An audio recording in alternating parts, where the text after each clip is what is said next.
Hello everyone, कैसे हो आप सब। नॉलेज में आप सभी का एक बार फिर से स्वागत है।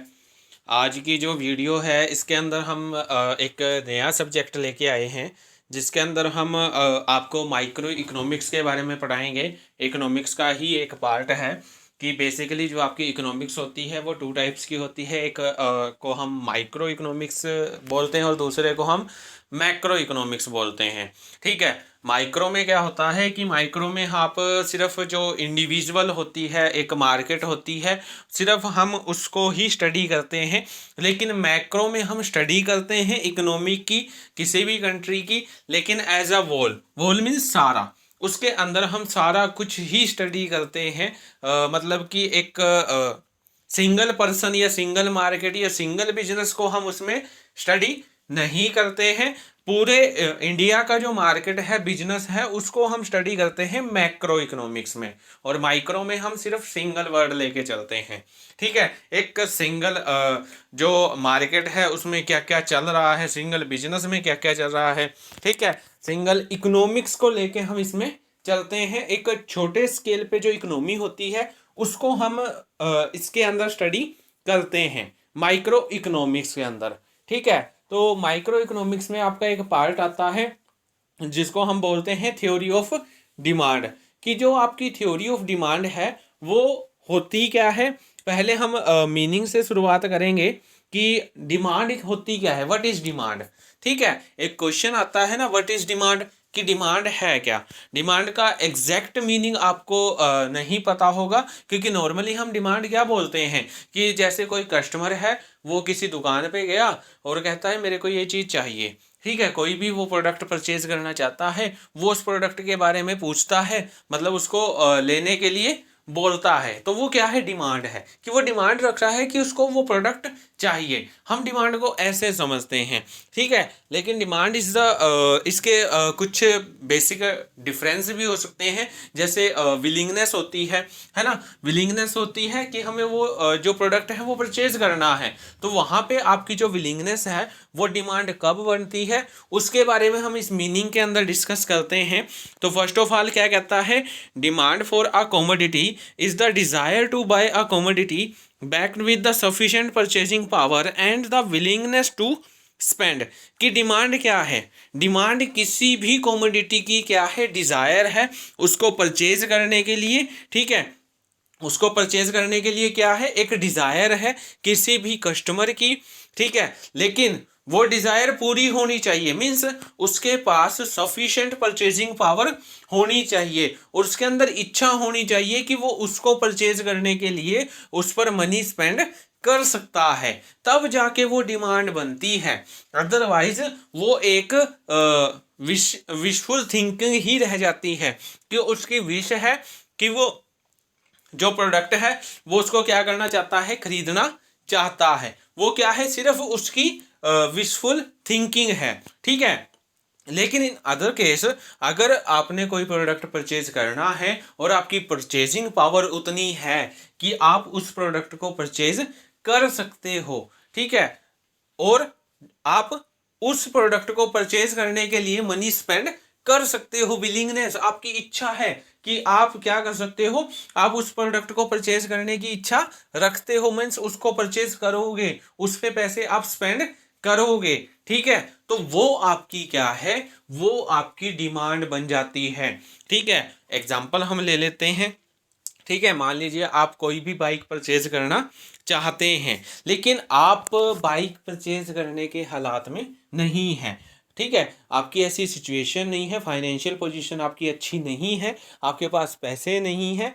ठीक है। तो आप वो बाइक परचेज नहीं कर सकते। या फिर एक केस और हो सकता है कि आपके पास पैसे तो हैं, बाइक खरीदने के लिए पैसे तो हैं, लेकिन स्पेंड करने की इच्छा नहीं है। मतलब आप विलिंगनेस नहीं, आपके पास वो विलिंगनेस नहीं है कि आप बाइक को परचेज करने के लिए मनी स्पेंड करो। तो वो क्या बन जाती है, वो सिर्फ एक विशफुल थिंकिंग ही बन जाती है कि एक फर्स्ट केस मैंने क्या बताया कि बाइक परचेज करने के पैसे ही नहीं है। ठीक है। और सेकंड केस मैंने क्या बताया कि पैसे तो हैं लेकिन इच्छा नहीं है परचेज करने की। ठीक है। मतलब कि कईयों का होता है ना कि जैसे कोई प्रोडक्ट है वो उसको परचेज करना चाहते हैं, लेकिन जब उसका प्राइस टैग देखते हैं तो वो मना कर जाते हैं। हालांकि उनके पास पैसे हैं, ये नहीं कहता कि पैसे हैं नहीं, पैसे हैं, लेकिन उनका मन नहीं है कि वो उसके ऊपर मनी स्पेंड करें, उनकी इच्छा नहीं है कि वो उसके ऊपर मनी स्पेंड करें। ठीक है, तो ये क्या है, ये सिर्फ एक विशफुल थिंकिंग है। डिमांड कब बनती है? डिमांड मैंने बता दिया कि मान लीजिए कोई कस्टमर है, वो बाइक परचेज करना चाहता है, ठीक है, he have sufficient purchasing power कि वो उसको परचेज कर सके, और उसकी विलिंगनेस यानी कि उसकी इच्छा भी है कि वो उसको क्या करे, परचेज करे। ठीक है, और वो उसको परचेज करेगा, जो प्रोडक्ट उसने मांगा है वो उसको परचेज करेगा, क्योंकि इसके पास पैसे भी हैं, परचेजिंग पावर भी है, और उसकी इच्छा भी है कि वो उसको परचेज करे। तब जाके वो क्या बनती है, डिमांड बनती है। क्लियर? पता लग गया कि विशफुल थिंकिंग क्या होती है, ठीक है, विलिंगनेस क्या होती है, किसी चीज़ की विश करना, ठीक है, ओनली विशफुल थिंकिंग है। ठीक है, किसी को परचेज, किसी प्रोडक्ट को परचेज करना, you have a purchasing power and you have a willing to spend, ठीक है, वो क्या है, आपकी डिमांड है। क्लियर? What is demand? उसके बाद आता है आपका नेक्स्ट पॉइंट आता है क्वांटिटी डिमांडेड। क्वांटिटी डिमांडेड क्या होता है? क्वांटिटी डिमांडेड जब आप स्पेसिफिक क्वांटिटी परचेज करना चाहते हैं, किसके अगेंस्ट करना चाहते हैं? स्पेसिफिक प्राइस के। ठीक है, but demand refers to the different possible quantities. पर जो डिमांड है वो क्या है? Different possible quantities to be purchase at the different possible price of the commodity.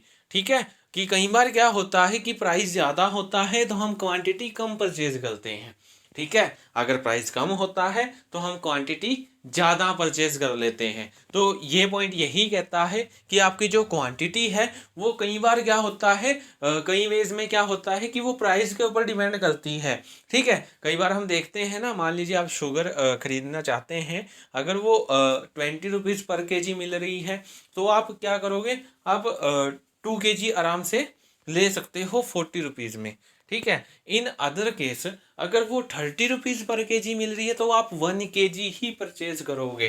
ठीक है, क्यों? क्योंकि प्राइस बढ़ रहा है और क्वांटिटी आपकी कम होगी। जितने आपके पास पैसे हैं आप उतने ही लोगे, तो आप 40 रुपीज़ में आप 2 kg परचेज कर रहे थे, और कहाँ आपको 40 रुपीज़ यानी कि 40 से भी कम 30 रुपीज़ में 1 kg ही आप परचेज कर रहे हो। ठीक है, तो आपकी जो क्वांटिटी है, किसी भी कॉमोडिटी की क्वांटिटी है, वो किस पे डिपेंड करती है? प्राइस पे। When price increase quantity automatically decrease. ठीक है, और जब price decrease then quantity automatically क्या हो जाती है? इंक्रीज हो जाती है। ठीक है, और किसी स्पेसिफिक प्राइस के अगेंस्ट क्या करना? किसी स्पेसिफिक क्वांटिटी परचेज करना किसी भी कॉमोडिटी की, वो आपका क्या है? क्वांटिटी डिमांडेड है। जैसे 10 units price of the commodity x, commodity x की 10 यूनिट्स आपने परचेज की, जब आपका जो प्राइस था वो कितना था? 5 रुपये। 8 यूनिट्स परचेज की, जब प्राइस कितना था? 6 रुपये। और जब आपने 6 यूनिट्स परचेज करी उस टाइम कितना प्राइस था? 7 रुपये। ठीक है, आप देख रहे हैं कि जो बीच का है, बीच का क्या है? 6 रुपीज़ 8 यूनिट्स परचेज की। तो ये क्या है? ये आपका स्पेसिफिक क्वांटिटी है। स्पेसिफिक क्वांटिटी कितनी है? 8 यूनिट्स। आपने 8 यूनिट्स परचेज करी, किसके अगेंस्ट करी? Specific price. स्पेसिफिक प्राइस आपका कितना है? 6 है। तो इसको हम क्या बोलते हैं? क्वांटिटी डिमांडेड बोलते हैं। ठीक है, उसके बाद आपका नेक्स्ट पॉइंट आता है डिमांड शेड्यूल। डिमांड शेड्यूल होता क्या है? हाँ जी, डिमांड शेड्यूल आपका होता क्या है? The table relating to price and quantity demanded is called the demand schedule. The demand schedule includes, demand schedule में किस किस को इंक्लूड किया जाता है? इंडिविजुअल डिमांड शेड्यूल को और मार्केट डिमांड शेड्यूल को। तो डिमांड शेड्यूल क्या होता है? जहाँ पे आपकी जो प्राइस है किससे रिलेटेड है? प्राइस और क्वांटिटी से रिलेटेड है। कौन? डिमांड शेड्यूल की वही बात आ जाती है कि जहाँ पे हम प्राइस और क्वांटिटी को शो करते हैं। कैसे शो करते हैं? When the price increase quantity automatically decrease. ठीक है, और जब आपका जो प्राइस है वो क्या होता है? डिक्रीज होता है, तो क्वांटिटी ऑटोमेटिकली क्या हो जाती है? इंक्रीज हो जाती है। ये क्या है? ये इनवर्स रिलेशनशिप है। इनवर्स रिलेशनशिप किस किस के बीच में इनवर्स रिलेशनशिप है? प्राइस और क्वांटिटी के बीच में। इन्वर्स कैसे हैं, एक कम होता है तो दूसरा ऑटोमेटिकली बढ़ने लगता है। ठीक है, अगर मान लीजिए आप पेन है, अगर पेन का प्राइस 10 रुपीज़ है तो उसकी कम क्वांटिटी परचेज की जाएगी, क्वांटिटी 5 हो जाएगी। ठीक है, अगर जो प्राइस है वो आपने कितना कर दिया, 5 रुपीज़ कर दिया, तो क्वांटिटी कितनी हो जाएगी, 10 रुपीज़ हो जाएगी। ठीक है, अगर आपने 10 से 15 कर दिया प्राइस, मतलब बढ़ा दिया प्राइस, तो क्वांटिटी कितनी रह जाएगी, ओनली 2 रुपीज़, सॉरी 2 पेन। ठीक है, तो जो आपका प्राइस है और क्वांटिटी है उनके बीच में क्या है, इनवर्स रिलेशनशिप, उल्टा रिलेशन है। एक बढ़ता है तो दूसरा घटता है। ठीक है, और अगर एक घटता है तो दूसरा ऑटोमेटिकली बढ़ जाता है। ठीक है, प्राइस अगर बढ़ रहा है तो क्वांटिटी घट जाएगी। ठीक है, अगर आपका प्राइस घट रहा है तो क्वांटिटी बढ़ जाएगी। यही आपका थ्योरी ऑफ डिमांड कहता है कि जो डिमांड है वो क्या हो जाएगी, कम हो जाएगी। कब कम हो जाएगी, जब क्वांटिटी कम बिकने लगेगी। अगर प्राइस ज़्यादा हो जाएगा तो डिमांड ऑटोमेटिकली कम हो जाती है, ये पता ही है। ठीक है, यही आपका क्या कहता है, थ्योरी ऑफ डिमांड कहता है। अब आपका आता है इंडिविजुअल डिमांड शेड्यूल और दूसरा आपका आता है मार्केट डिमांड शेड्यूल। जैसा कि मैंने पहले भी बताया हुआ है कि इंडिविजुअल में हम क्या करते हैं, नाम से ही पता चल रहा है क्या है, इंडिविजुअल, एक कस्टमर, यानी कि एक अकेले कस्टमर का हम मार्केट शेड्यूल बनाते हैं, डिमांड शेड्यूल बनाते हैं कि वो कितना परचेज कर रहा है। जब आपका प्राइस 1 रुपये है तो उसकी डिमांड कितनी आ रही है, जब 2 रुपीज़ आपने किया तो कितनी आ रही है, 3 किया, 4 किया, कितनी आपकी डिमांड आ रही है। ठीक है, इसमें हम किसको करते हैं, सिर्फ इंडिविजुअल को ही डिस्कस करते हैं। इंडिविजुअल से बाहर हम इसके अंदर नहीं जाते हैं। एक अकेला कस्टमर होता है जिसको हम क्या करते हैं, इस डिमांड शेड्यूल के अंदर जो है स्टडी करते हैं। ठीक है, इन अदर हैंड इसका उल्टा आता है मार्केट डिमांड शेड्यूल। ठीक है, इंडिविजुअल में हम क्या कर रहे हैं, एक अकेले कस्टमर्स को स्टडी कर रहे हैं, लेकिन इसमें क्या है, मार्केट के अंदर, मार्केट में जितने भी आपके कस्टमर्स आ रहे हैं उन सभी को हम क्या करते हैं, इसके अंदर स्टडी करते हैं। वो आपका कौन सा शेड्यूल है, वो है आपका मार्केट डिमांड शेड्यूल। क्लियर, ये है आपका इंडिविजुअल डिमांड शेड्यूल जिसमें हम सिर्फ एक ही कस्टमर को स्टडी करते हैं, और दूसरा है आपका मार्केट डिमांड शेड्यूल जिसके अंदर हम पूरे मार्केट के जो कस्टमर्स हैं उनको हम स्टडी करते हैं। ठीक है, क्लियर हुआ पॉइंट। तो आज का जो हमारा वीडियो का जो मोटिव था वो इतना ही था, जिसमें हमने आपको थोड़ा डिमांड के बारे में हमने बता दिया, ब्रीफली सारा एक्सप्लेन कर दिया कि डिमांड क्या होती है, विशफुल थिंकिंग क्या होती है, वो सारा हमने डिस्कस कर लिया। क्वांटिटी डिमांडेड के बारे में मैंने आपको बता दिया।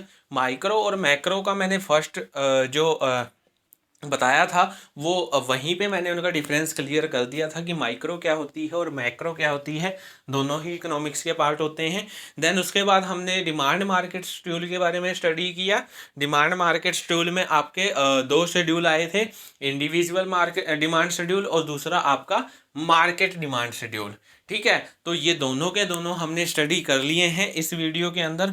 आगे हम और भी पढ़ेंगे, जैसे डिमांड का स्लोप होता है, क्या होता है, ठीक है, कैसे बनता है, डाउनवर्ड क्या होता है, अजम्पशंस होती हैं इसकी। ठीक है, वो सारा का सारा 1 बाय 1 हम सारा डिस्कस करेंगे आने वाली वीडियो के अंदर। सो आज की वीडियो में हम इतना ही करेंगे। Thanks for watching my video. For more knowledge, for more videos, please like, share and subscribe my YouTube channel. Take care.